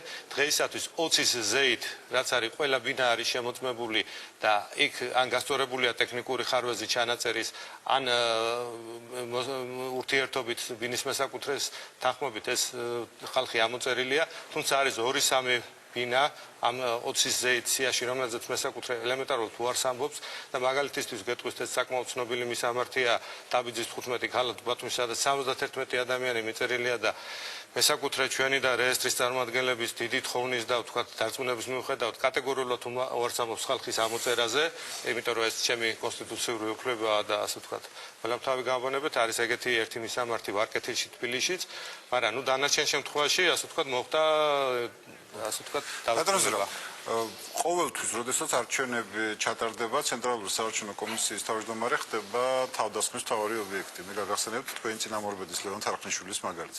თქვენ მზად ახართ, რომ მიიღოთ ეს დარტყმა? მზად არა ვარ და ამიტომ ვცდილობ არ მივიღო. მით უმეტეს, რომ ოპოზიცია უკვე აცხადებს, რომ უკვე მინიშნება საკაც, რომ არჩევნები გაყალბდება და ანუ შესაბამისად ცენტრალური საარჩევნო კომისია იქნება კრიტიკის მთავარი ობიექტი. მოდით ყველას უნდა გვახსოვდეს ერთი რამე, რომ არჩევნები ისევე როგორც ნებისმიერი კონკურსი იწვევს შედეგს, სადაც არის ცოტა გამარჯვებული და ბევრი დამარცხებული. დამარცხება კიდე არავის არ უყვარს, ხო? აქედან გამომდინარე, თუ გავიტვალისწინებთ ადამიანის ბუნებას, რომ ადამიანი საკუთარ თავს არაფერს არ აბრალებს, ანუ ყოველ შემთხვევაში ესეთი ხალხი ძალიან იშვიათია, ძალიან იშვიათ შემთხვევაში ხდება ესეთი რამე, მოსალოდნელია, რომ გარკვეულმა ადამიანებმა, გარკვეულ პოლიტიკურ პარტიებმა და მათმა ლიდერებმა, ასე ვთქვათ, მიზეზი ეძიონ ვთქვათ, არა თავი საკუთარ თავში, არამედ სხვაგან, ხო? აქედან გამომდინარე მაგრამ ერთ-ერთი მთავარი მიზეზი ისიც გახლავთ ბატონო ზურაბ, რომ საზოგადოებაშიც არის უნდობლობა ცენტრალური საარჩევნო კომისიის მიმართ. მოდით ასე ვთქვათ, ახლა ჩვენ გვაქვს გარკვეული სტრატეგია, რომელიც გულისხმობს, რომ ურთიერთობები უნდა იყოს გამჭვირვალე, ნებისმიერი პროცესი რაც ხდება საარჩევნო ადმინისტრაციაში უნდა იყოს გამჭვირვალე და ყველასთვის გასაგები და ახსნილი. თუ რაღაცა ვერ კეთდება, ყველამ უნდა იცოდეს, რატო ვერ კეთდება, ყველა უნდა იყოს ამ პრობლემის ასე ვთქვათ, ჩამოყალიბებაში მონაწილეობა მიიღოს, ყველასთან უნდა გამართული იქნას კონსულტაციები და რაღაც საერთო აღქმა უნდა არსებობდეს პრობლემის. იმიტომ რომ ყველაფერი ახლა ერთბაშად და ვერც ერთ არჩევნებზე ვერავინ ვერ გადაწყვიტავს. ხო, აი მის გაგებაც უნდა იყოს. თუმცა დაუშვებელია ის, რომ ვიდგეთ ისევ და ვტკეპნოთ ერთი და იგივე ადგილი. ანუ თავარია რომ იყოს დინამიკა, თავარია იყოს რომ სურვილი რომ ყველაფერი გავაკეთოთ იმაზე უკეთესად ვიდრე იყო აქ და ასე ვთქვათ, ასე ნაბიჯ-ნაბიჯ ვიაროთ. ახლა თუ შევადარებთ იმას, რაც იყო ვთქვათ ადრე, ხო, ახლა 90-იან წლებს რო შევადაროთ, იმასთან შედარებით ბევრად წინა ვართ. თუმცა რა თქმა უნდა, იმასთან რისკენაც ჩვენ გვინდა წავიდეთ, კიდე სადაც გვინდა რომ მივიდეთ, არის ხანგრძლივი მუშაობა საჭირო და თქვენ რას გააკეთებს იმისთვის, რომ ამ არჩევნების შემდეგ არ გაჩნდეს ძალიან ბევრი ეჭვი საზოგადოებაში? ნუ კიდევ ერთხელ ვამბობ, ვეცდებით რომ ყველაფერი იყოს მაქსიმალურად გამჭვირვალე, მაქსიმალურად ყველასთვის გასაგები. რასაც CSGO დღეს აკეთებს, ეს არის მაქსიმალური კომუნიკაცია ყველა იმ ადამიანებთან და ყველა იმ დაინტერესებულ მხარეებთან ქართული საზოგადოების, რომლებიც არიან ჩართული საარჩევნო პროცესში, ანუ პოლიტიკურ პარტიებთან, არასამთავრობო ორგანიზაციებთან, საერთაშორისო ორგანიზაციებთან და მედიასთან. ასევე პირდაპირ ამორჩევლებთან, რამდენადაც ჩვენ შეგვიძლია და რაც რესურსი გაგვაჩნია, ასე ვთქვათ, ყველაფერს ამაში ვდებთ, რომ გამჭვირვალეობა და ანგარიშვალდებულება ამორჩევლის წინაშე. აი ეს არის ის ორი მექანიზმი, რომელმაც უნდა უზრუნველყოს დობის, ვერ ვიტყვი რომ რადიკალური გარდატეხა, მაგრამ პოზიტიური დინამიკა და მე მოხარული ვარ, რომ ამ პროცესში რაღაცა პროგრესი მე მგონი ალბათ ოდნავ შეიქმნება. მე გისურვებთ რომ წარმატებულად ჩაატაროთ არჩევნები. ჩვენ სტუმარი გახდათ ცენტრალური საარჩევნო კომისიის თავმჯდომარე ზურაბ ხარატაშვილი. ჩვენ პირდაპირ ეთერში უკვე დავბრუნდებით სულ სხვა თემით, ქართული მოდის კვირეული, რომელიც დღეს გაიხსნა. ჩვენი სტუმრები იქნებიან მაკა მეტრეველი და ავთო წყვიტინიძე.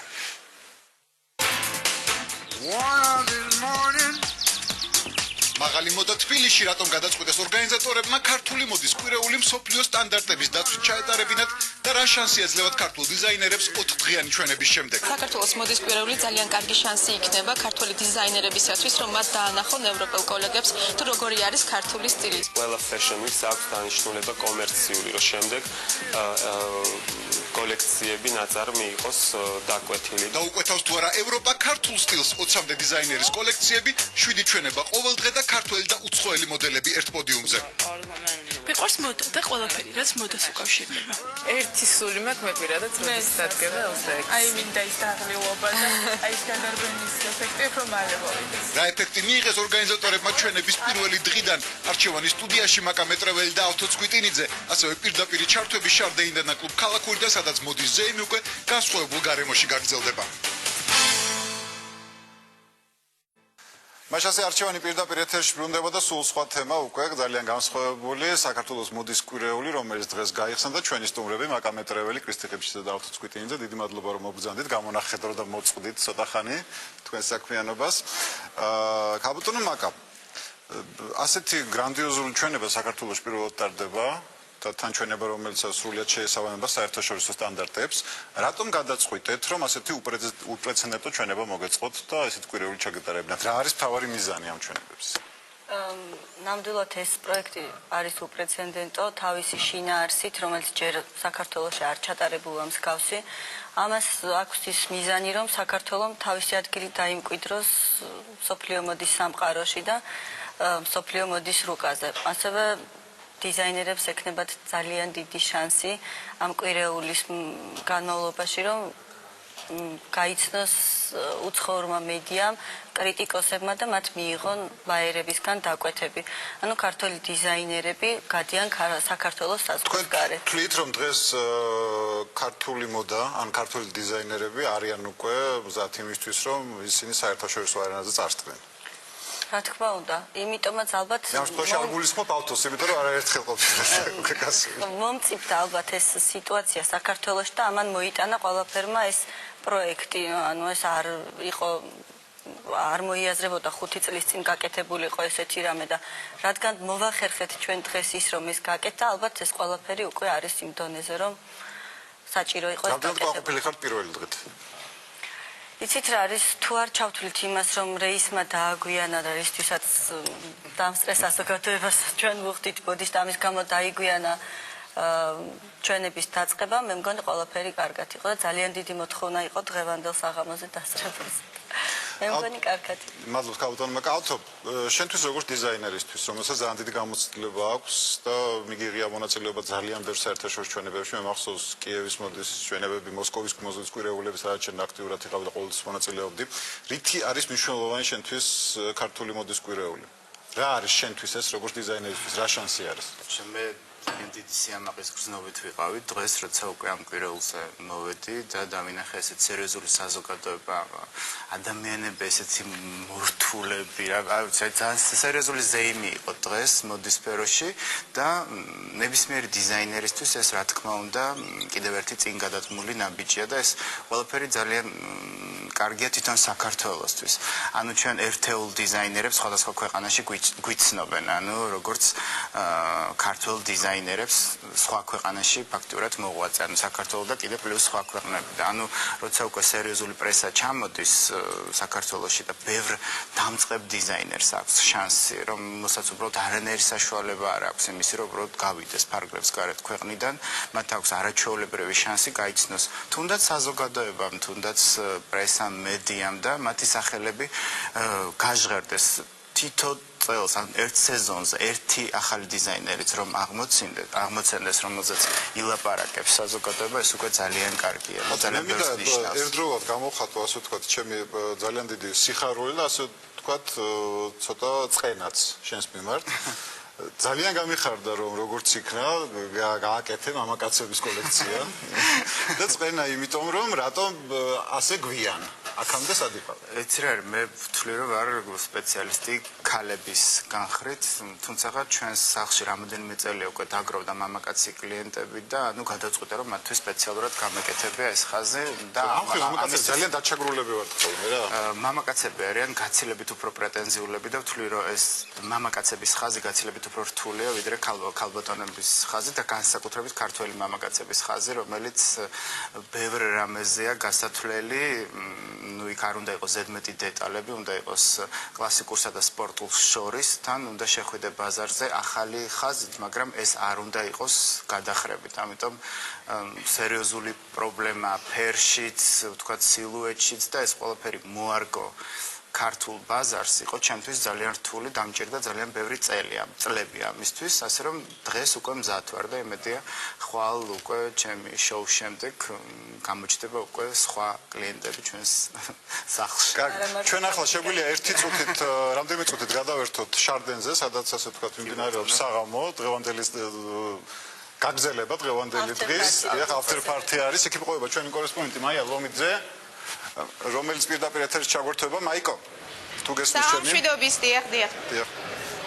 მაი რა ხდება დღესასწაული, რომელიც დაიწყო ექსპო ჯორჯიაში დღეს საღამოს, თუმცა დაიწყო ოდნავ მოგვიანებით. მოგიხსენებათ, ეს არის პირველი კვირეული საქართველოში, რომელსაც თავისი პირველი სირთულეები ახლდა გახსნის საღამოსვე. საქმე იმაში გახლავთ, რომ უცხოელი სტუმრების დელეგაცია, კრიტიკოსები, ჟურნალისტები, ბაიერები, რომლებიც ამ ინდუსტრიაში ძალიან მნიშვნელოვან პოზიციაზე არიან, ისინი რეისის ფრენის გამო ოდნავ მოგვიანებით ჩამოვიდნენ, თუმცა და რა თქმა უნდა ამის შესახებ ყველაზე მეტად ორგანიზატორებმა ინერვიულეს, თქვენმა სტუმარმა სტუდიაში ქალბატონმა მაკამ და ჩემმა სტუმარმა ციციაში-მა, მე მინდა რომ დაგამშვიდოთ, იმიტომ რომ პირველივე წუთებიდან ყველაფერი თავის კალაპოტში ჩადგა. თქვენ როგორ აფასებთ თქვენს პირველ გამოცდილებას? ჩემთვის შეფასება ეხლა ცოტა რთული იქნება, იმიტომ რომ ძალიან ემოციური საღამო არის და გამიჭირდება შვიდად ვერ ვისაუბრებ ვერაფერზე და ვფიქრობ, რომ უკეთესი იქნება ხალხმა შეაფასოს და მათი შეფასება გავითვალისწინოთ. თუ იქნება შენიშვნები, შენიშვნებსაც რა თქმა უნდა გავითვალისწინებ, იმიტომ რომ ვფიქრობ, რომ პროფესიულისტისთვის აუცილებელია შენიშვნის გაზიარება. მით უმეტეს, რომ პირველად ჩატარდა, პირველად განხორციელდა მსგავსი რამე და ასე რომ ველით. დღევანდელი საღამოს სტუმრები უთუოდ გამოხატავდნენ თავის შტაბის-სტილებას. პირველი რეაქცია იყო გაოცება, იმიტომ რომ არ ელოდნენ მაინც ესეთი დონის თუ დახვდებოდათ ეს მაღალ დონეზე ორგანიზებული ყველაფერი და რა ვიცი შევხედოთ ნახოთ რა იქნება. მადლობა. ირაკლი ნასიძემ დღეს თავისი მოჭიკჭიკე ჩიტების გარემოში მოგვახვედრა, თუმცა ამ ჩვენებას არ ჩაუვლია სირთულეების გარეშე. დღეს სწორედ ფინალურ აკორდში მოხდა ერთი უსიამოვნება, რომელიც რეალურად ხშირად ხდება ხოლმე დეფილეებზე, მაგრამ ყოველთვის ხდება ჟურნალისტების ყურადღების ცენტრში, დიზაინერის რთული კონსტრუქციის კაბაში ერთ-ერთი მოდელი გაეხვა, შეიძლება ითქვას დავარდა პოდიუმზე, თქვენ კადრში ხედავთ მაყურებლები როგორ გულშემატკივრობენ მას, თუმცა მიუხედავად აი ამ პრობლემისა, ვფიქრობ, რომ ამ უსიამოვნებასაც ზეიმი არ გაუქუჭებიან. ნინო გიორგობიანი იქნება ჩვენი შემდეგი სტუმარი, ის პრესსამსახურია, რამდენ ძალიან ბევრი ჟურნალისტი ესწრებოდა დღეს ამ ჩვენებას, მათ შორის უცხოელი ჟურნალისტები, როგორი არის მათი შთაბეჭდილებები, შეფასებები, თუ კი უკვე იცით ამ. პირველი რაც მინდა ვთქვა, რომ უპრეცედენტოდ ძალიან დიდი რაოდენობის ჟურნალისტები ჩამოვიდნენ ევროპული ქვეყნებიდან, 100-ზე მეტმა ჟურნალისტმა გაიარა აკრედიტაცია და ყველა მათგანი დღეს ესწრებოდა Fashion Weeks და ყველა მათგანს ეტყობოდა სახეზე გაოცება, იმიტომ რომ არ ელოდნენ, რომ ესე კარგად ჩაივლიდა ყველაფერი. აქვე მინდა აღვნიშნო, რომ დღეს პირველად თბილისში ყველამ დაიცვა dress code და იყო ჩასმული საღამოს კაბებში და მამაკაცები მოვიდნენ პიჯაკებში, რაც ძალიან მისასალმებელია და ვთვლით, რომ ეს ტენდენცია უნდა დაინერგოს.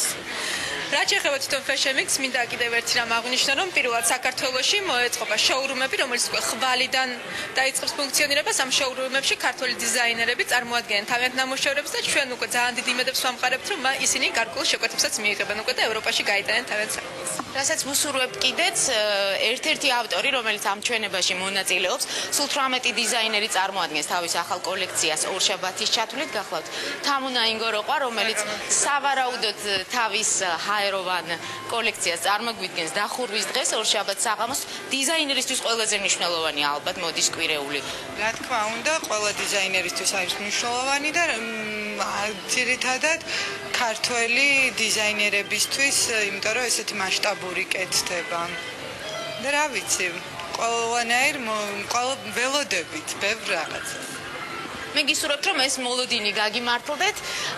თამუნას ჩვენება, როგორც მოგახსენეთ, ორშაბათს გაიმართება. დღევანდელი საღამოს გმირი კი გახლავთ ირაკლი ნასიძე, რომელსაც თავისი წვეულება აქვს აქედან არც ისე შორს კლუბ ქალაქურში. ის დღეს თავისი ნამცხრების ახალ ხაზს, ახალ ბიზნეს პროექტს წარმოადგენს და ნახავთ თუ რეალურად რა ხდება ქალაქურში. და ალბათ იმის გარკვევის საშუალებაც მოგეცემათ, რატომ გადაწყვიტა ასეთი სარისკო პროექტი, იმიტომ რომ ის ადამიანები, ვისაც მისი ნამცხრები ძალიან გაიტაცებს, ალბათ ვეღარასოდეს ჩაეტევა მის კაბებში. დიდი მადლობა მაიკო, ეს გახდათ მაია ლომიძე, შარდეინა, სადაც დღევანდელი საღამოს after-party მიმდინარეობს და კრისტი, მე მინდა თქვენ კითხოთ, რა იყო თქვენთვის დღევანდელი საღამო? ან რამდენად მნიშვნელოვანია მოდელისთვის ამ შემთხვევაში ასეთ საღამოებზე საკუთარი თავის წარმოჩენა? ძალიან მნიშვნელოვანია და მინდა მაკას ძალიან დიდი მადლობა გადავუხატო, რომ ესეთი საღამო გვაჩუქა დღეს და 3 დღეს გაგრძელდება. ბატონო, მე დღეს მოვისმინე ერთ-ერთი ფრანგი ქალბატონის ინტერვიუ, რომელიც თქვენ გეხმარებათ. თქვენ იმაშია, რომელსაც თქვა, რომ ქართულ მოდელებმა პირველად აჯობეს უკრაინელ მოდელებს. მომზადებით. ძალიან ამაყივებს. ძალიან მეამაყება გუში, როცა უყურებდი რეპეტიციას, არაფრით არ ჩამოვარდებოდნენ. რა თქმა უნდა, თავის წარმოადგენია და კარგი თაობა მოდის აი ეს პერიოდი, როცა ეს იქნება მათთვის ძალიან დიდი პრაქტიკა და დიდი სკოლა და მით უმეტეს ისეთი კარგი დასაწყისი. ძალიან კარგი დასაწყისია მათთვის. ნახოთ როგორ ქალბატონო სულ ანონსდებოდა, რომ dress code უნდა ყოფილიყო დაცული აუცილებლად ამ საღამოზე. მანდილოსმა გაითვალისწინეს ეს dress code, მაგრამ მე ისიც მესმოდა, რომ მამაკაცები უნდა ყოფილიყო სმოკინგებში. პირველი ვინც ნახე კადრებში, ეს თქვენი მეუღლე იყო, რომელიც სმოკინგში არ იყო. არა მარტო ჩემი მეუღლე, ძალიან ბევრი მამაკაცი სმოკინგში არ იყო. თითქმის მე მაგრამ dress code დაცული იყო. მაგრამ სამაგერ ჯინსებით არ იყო. ხო, მე სუპერ მიღწევა. კი, ნამდვილად. ავთო ვის გამოყოფდი განსაკუთრებით შენ როგორც დიზაინერი ის იმ დიზაინერები და ვინც მონაწილეობენ დღევანდელ მართალი გითხრა ზალიკო მე ძალიან მაინტერესებს ახალი თაობის დიზაინერები ფაქტიურად ის დიზაინერები რომლებიც ასე თუ ისე ჩანან ქართულ თუ ცხოვრ ბაზარზე ფაქტიურად ვიცი ვინ რას წარმოადგენს და ამ შემთხვევაში ამ კვირაულის თვითონ იდეაც ის არის რომ ბევრი ახალი დიზაინერი აღმოცენდეს და მართლა ძალიან მაინტერესებს ის დიზაინერები ვინც პირველად გააკეთებს თავის დეფილეს და ვეცდები მაქსიმალურად ყველას დავესწრო ესე გამორჩეულად არ ვიცი ვერ ვიტყვი ვერავის იმიტომ რომ ფაქტიურად მათ არ ვიცნობ გარკვეულწილად ეს არის განაცხადი იმის თაობაზე საქართველოს ქართული მოდის კვირაული რომ რაღაც ახალი ისტორია იწყება ქართულ მოდაში ახალი ეტაპი იწყება რა თქმა უნდა ქალბატონო მაგრამ რამდენად რთული იყო იმის ყველა იმ სტანდარტის დაცვა რაც იყო მოთხოვნა დღევანდელი საღამო მე ვიცი რომ რაღაც პოდიუმი და ყოფილიყო 27 მეტრი იქ რაღაც მოდელები განსაზღვრული პარამეტრები და რაღაც კონკრეტული რაღაცებით ხდებოდა სწორედ ამ პარამეტრების გამო მოხდა ის რომ ჩვენ ჩამოვყანეთ უკრაინელი მოდელები ანუ ეს 90-60-90-ზე მათ მოგვაწოდეს სხვა ზომები და ეს არ შეესაბამებოდა იმ სტანდარტს რაც ყველა მიცის თუმცა ხა 5 ტოპ მოდელი ყავთ უკრაინიდან რომელიც ჩემ შოუებშიც იღებს მონაწილეობას და ძალიან სერიოზულად მუშაობენ და სლავური გარეგნობა იყო მოთხოვნილი და ამის გამო მოგვიწია ჩამოყვანა უკრაინიდან გოგოების თუმცა ეს იმას არ ნიშნავს რომ ჩვენი გოგოები არა ეს დღეს აღნიშნეს კიდევაც უცხოელებმა რომ ჩვენი გოგოები კარგი თაობა მოდის გოგონების აი ყველაზე რთული რისი დაცვა იყო თქვენთვის აი რა მოთხოვნების გათვალისწინება იყო და აი რომელიც ძალიან რთული იყო ორგანიზების პროცესში იცით რა არის როგორც ყველაფერი პირველი მართლა ყველაფერი ძალიან რთული იყო თავიდანვე ფრანგებთან ურთიერთობაც იმის გამო რომ მათ ყველა დეტალზე ქონდათ თავისი მოთხოვნა და ეს ჩვენთან რადგან პირველად კეთდებოდა ჩვენ ეს ყველაფერი თავიდან და შეგვექმნა საქართველოში ანუ მათთვის მარტივი იყო მოთხოვნა ჩვენთვის რთული იყო ამის შესრულება იგივე პოდიუმი მისი განათება რომელიც ფერი უნდა ყოფილიყო ის რასაც ისინი ითხოვდნენ სიგრძე პოდიუმის სიგანე ან თუნდაც ის რომ სკამები დარბაზში უნდა ყოფილიყო ბლოკებად დაყოფილი დანომრილი ეს ყველაფერი შევეცადეთ რომ მაქსიმალურად გაგვეკეთებინა და რა ვიცი დღეს ვინც იყო იმ დარბაზში ალბათ შეაფასებს ამ ჩვენს შრომას და რამდენად დაგეხმარათ ამ ყველაფრის ორგანიზებაში ის ფაქტი რომ თქვენ ბრძანდებით პარლამენტის თავმჯდომარის მეუღლე იცით რა არის პირველი მოთხოვნა რაც ფრანგებს ჰქონდათ იყო ის რომ უნდა გქონოდა სახელმწიფო მხარდაჭერა ну ამის გარეშე ისინი კონტრაქტს არ მოაწერდნენ ხელს. რადგან ასეთ დიდ პროექტს აუცილებლად ჭირდება სახელმწიფოს ზურგი. ანუ ალბათ მე რო არ ყოფილიყავი დავით ბაგრაძის მეუღლე სახელმწიფო მხარდაჭერის მოპოვება ცოტა გამიჭირდებოდა და ასევე სპონსორებისთვისაც მნიშვნელოვანია სახელმწიფო მხარდაჭერა, ხო? და ახლა ჩვენ შეგვიძლია კიდევ ერთი პირდაპირ ჩართვა ნახოთ, როგორც დაანონსდა, ესე იგი ირაკლი ნასტის ნამცხრების ეს დეგუსტაცია მიმდინარეობს ახლა კლუბ ქალაქურში და იქ იმყოფება ჩვენი კორესპონდენტი სალომე ბენაშვილი, რომელიც დამეხმარება ამ ინტერვიუს საყვანაში. სალომე, დიდი მადლობა, რომ გამონახა ბატონო ირაკლი, მე ხვალ დაგვერთობა ჩვენ პირდაპირ ეთერში და ირაკლის ვკითხო. ირაკლი, საღამომ ჩაიარა უკვე, თუ არ ესმის კურსი სალომე, მაშინ შენ დამეხმარა. კარგი, დაგეხმარებით ზალიკო. რამდენად კმაყოფილია დღეს ჩვენებით? რამდენად კმაყოფილი ხარ დღევანდელი ჩვენებით, ასეთია კითხვა. ძალიან კმაყოფილი ვარ, ჯერ პირველად იმიტომ, რომ პირველად შედგა ჩემი ჩვენება საქართველოში, თბილისში. და მე ვიგრძენი ძალიან ბევრი კარგი ემოციებით დამუხტული ადამიანები, რომლებსაც ფიქრობ დიდი სიამოვნება მივანიჭე. რაც შეეხება ცნობილ ნამცხრებს, რომელიც უნდა დღეს ირაკლიმ წარუდგინოს საზოგადოებას. რატომ გადაწყვიტა დიზაინერმა რომ კულინარიაში ეცადა თავისი ბედი? კულინარიაში გეცადათ თავი. მე კულინარიას არ დავარ, ესეთი ჰობი არის, კულინარის არა რაღაც ვითხოვდი უფრო ტკბილეულობასთან არის დაკავშირებული და რა მომწონს თვითონ ეს მომენტი კრეატიული, რაც დაკავშირებულია გემოსთან და ტკბილეულთან. დაახლოებით იგივე მიდგომით მუშაობ, როგორც კაბებზე. ზალიკო, მე დაგეხმარები, რადგან აქ ვიმყოფები უკვე დიდი ხანია, ირაკლის გავესაუბრე და მან ჩემთან საუბარში აღნიშნა, რომ ემოციები, როდესაც უგროვდება, სწორედ მაშინ იქმნება ახალი ნამცხრები, ახალი ეს პატარ-პატარა კრემიანი ტკბილეულობები. და ალბათ ლოგიკური იქნება, რომ კითხვა დავსვა დღევანდელი საღამოს შემდეგ და დღევანდელი ემოციების შემდეგ თუ დაიბადება კიდევ ახალი ნამცხვარი. არა, დღეს ყოველ შემთხვევაში არა, მხოლოდ ჩემი სურვილია, რომ ყველას ასე ვთქვათ, უმასპინძლო ამ ნამცხრით და მე თვითონაც დავისვენო ასე რომ ვთქვათ ამ საღამოს და მომწონს რომ არა ვარ ეს სამუშაო ვითარებაში.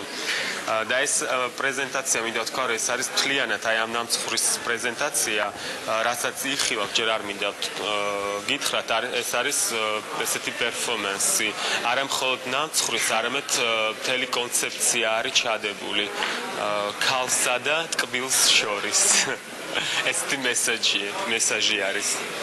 დიდი მადლობა სალომე, დიდი მადლობა ირაკლის, რომ მონაწილეობდა დღევანდელ გადაცემაში. დიდი მადლობა ქალსა შორის მართლაც არის რაღაც საერთო. ავთო, გარდა იმისა, რომ ხელოვნება ის რასაც დღეს შენ და შენი კოლეგები წარმოადგენთ ჩვენებებზე, კომერციული თვალსაზრისით რამდენად მნიშვნელოვანია შენთვის? იცი რა, მოდა ისე ვთქვათ, მოდა არის კომერცია. ანუ დასაცმელი, რომლის ტარება არის სავალდებულო, უნდა იყოს კომფორტული, პრაქტიკული და რომ ჩაიცვენ მის გახდა არ უნდა გინდოდეს. ან ყოველ 6 თვეში დიდი სიამოვნებით უნდა ცვალოს ქალბატონმა გარდერობი. ასე რომ მე მხოლოდ ვაკეთებ პრედაპორტეს, ანუ მაღალი მოდა ჩემთვის, არის უბრალოდ შოუ და ის ნამდვილად დღეს იყო არაჩვეულებრივი შოუ, გახსნაზე ეს ძალიან კარგია, მაგრამ მე ყოველთვის ვაკეთებ პრედაპორტეს. თუ ტანსაცმელი არ არის პრაქტიკული, არ არის გაყიდვადი, თან ბოლო ტენდენციებს არ იცავს ფერში, სიგრძეში, სილუეტში, ჩემთვის ის ფაქტურად არის ნახატი და მეტი არაფერი.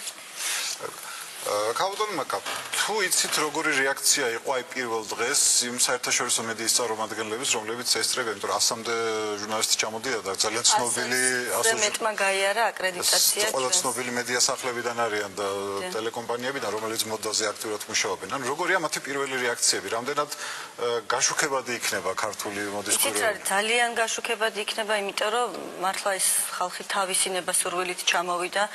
თქვენ იცით ალბათ, რომ ჩვენი მოდის კვირეული ჩასმული იყო საერთაშორისო მოდის კვირეულების სიაში და ანუ იქიდან ვებგვერდიდან ყველა მედია საშუალებებმა გაიგეს, რომ საქართველოში კეთდება ესეთი რაღაცა. წინასწარი მონაცემებით ვიცით, რომ ძალიან გაშუქებადი უნდა იყოს. ჩვენაც იყოს საერთაშორისო მედია მხარდაჭერი ოფიციალური, ეს არის Fashion Insider, რომელიც პირდაპირ ჩარტებს გააკეთებს ონლაინ რეჟიმში. მსგავსი ჯერ აქამდე მე მგონი საქართველოში არ ყოფილა, მაგრამ სამწუხაროდ პირველი რეაქციები ჯერ არ ვიცი, იმიტომ რომ ვერ მოვასწარით ამის გაგება. იქნება თუ არა ტრადიციული ქართული მოდის კვირეული, ანუ მომავალ წელსაც უნდა იგივეს ველოდოთ? მომავალ წელს არა, შემოდგომაზე. ანუ ხომ ეს გრაფიკი არ ვიცი.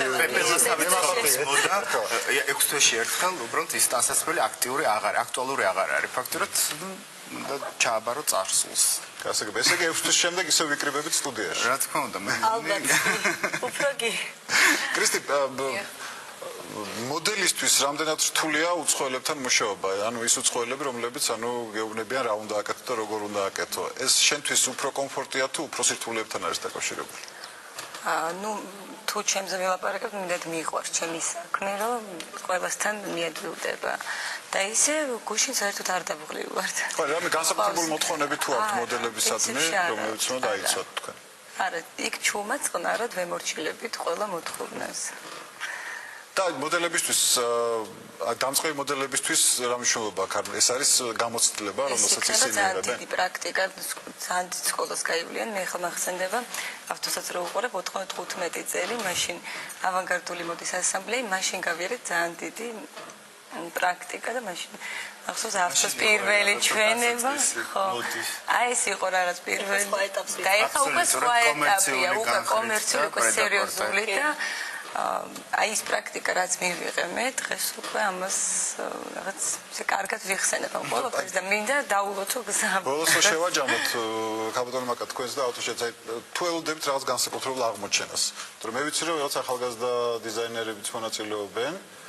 მე ველოდები ამ მართალი გითხრა ძალიან სერიოზულად, იმიტომ რომ ვფიქრობ, რომ აი ქართულ გენში დევს ეს ნიჭი, ეს განსაკუთრებულობა და თითქმის ყველა სფეროში ჩვენი ადამიანები რაღაც განსაკუთრებულ ხიბლს ძენენ ამა თუ იმ პროფესიას და მე ვფიქრობ, აუცილებელიც არის დღევანდელი ბაზარი მზად არის, რომ აი თქვა საქართველოში არ იყოს მარტო თქვა ავთანდილ და კიდე ერთი-ორი დიზაინერი ქართულ. ანუ კიდე საჭიროა კარგ სახელებს აითვისებს დღეს ქართული ბაზარი და იმედია ესენი აღმოცენდებიან. თქვენი შეფასებით გაკეთდეს ყველაფერი რომ რამოდენიმე დიზაინერის სახელი კი არ იყოს, ან მთლიანად დამკვიდრდეს ქართული სტილი. და საინტერესო იყოს აი მყიდველისთვისაც, რომ აი წელს აი მან უკეთესი გააკეთა თუ უბრალოდ ამას ხედავდეს მაინც. მე ხშირად მესმის ქართული სტილი, ანუ როდესაც დაანონსება მიდიოდა მოდის კვირაული, სულ იყო აქცენტი გაკეთებული იმაზე, რომ ქართული სტილი. რა არის ქართული στილი, ანუ რას თავაზობთ ევროპას? ამას კვირაული. რითი არის ეს განსხვავებული? ნახოთ კვირაულის ბოლოს, იმიტომ რომ ჩვენ ესე ერთად ამდენი დიზაინერის ნამუშევარი ჯერ არ გვინახავს. და ბევრის არც გვინახავს, იმიტომ რომ ახალგაზრდები არის. პრაქტიკიდან გამომდინარე, ზალიკო, აი ნებისმიერ ქვეყანაში ეს ნიუ-იორკი არის, ლონდონია თუ პარიზია თუ კიევი, მოსკოვი, რაც არ უნდა გავაკეთო. ანუ აბსოლუტურად ევროპული კოლექცია, მაინც იძახიან, რომ აი არის რაღაცა კავკასიური და ქართული და სულ ფიქრობ ხოლმე ნეტა რა არის ამაში კავკასიური.